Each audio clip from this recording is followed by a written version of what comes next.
Tensions are rising at the southern border, where the federal government has officially filed a lawsuit against the state of Texas over the construction of a buoy barrier in the Rio Grande. According to the lawsuit filed by the Justice Department, Texas officials violated federal regulations by not getting authorization to install the barrier from Congress.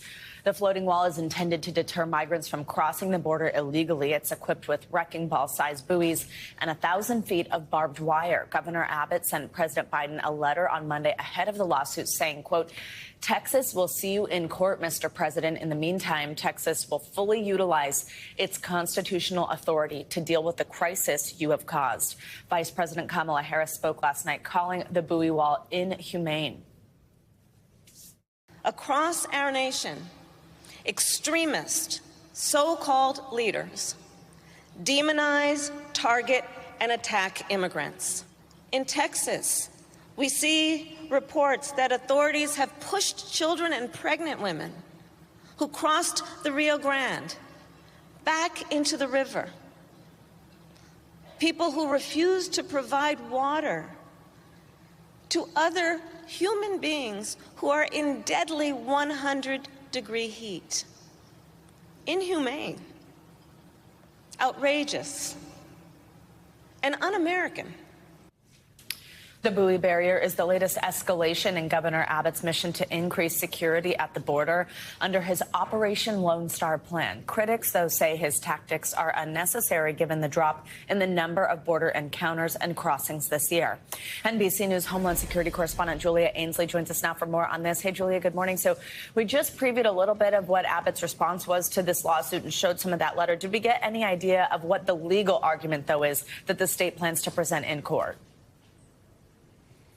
Well, I think that that letter really shows how they think that they are within their authority as a state trying to protect their own interests, whether it be taxpayer interest or otherwise, that they somehow then have the authority to step in and implement this immigration law. But I think that that's going to be a very hard argument to stand up in court because immigration is a federal law, and it's not clear that any of these efforts are really protecting those interests. They're spending billions on this effort. It's a 1,000-foot buoy wall. It's not that they're, kind of cordoning off their entire state. They're really just making it more dangerous for migrants to cross. And it's not clear that it's really done anything to bring down overall immigration numbers, which, by the way, are at some lows. They're at the lowest point they've been since the first month that Biden took office. So it's going to be interesting to see how this stands in court. Previously, we've seen a lot of states, usually led by Texas and other Republican-led states, suing the Biden administration over their immigration policies. Now the shoe's on the other foot.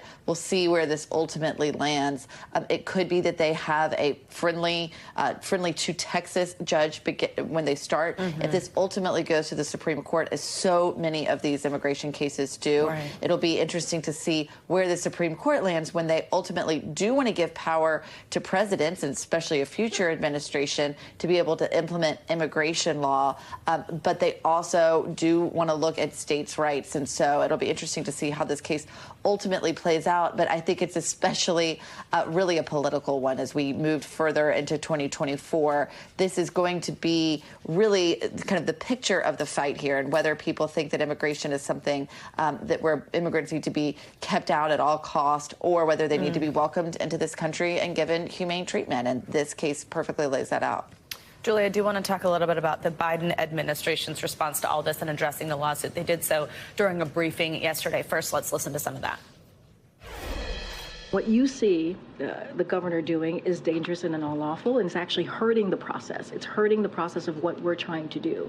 And instead of wanting to, or undermining, I should say, instead of coming to the table and trying to figure out a way to work together, he continues to do this really cruel, unjust, inhumane ways of moving forward with a system that has been broken for decades. So, Julia, setting the lawsuit aside for a moment, is there anything else that the Biden administration might do that we might see happen, just removing the barrier, let's say, without suing Abbott, or without seeing how that progresses?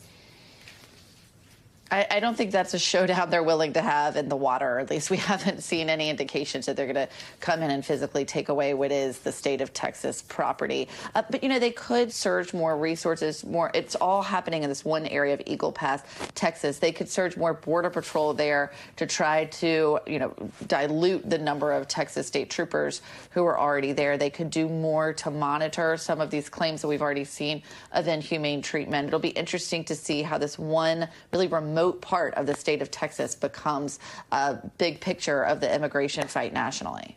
All right, Julia Ainsley, thank you so much. Thanks for watching our YouTube channel. Follow today's top stories and breaking news by downloading the NBC News app.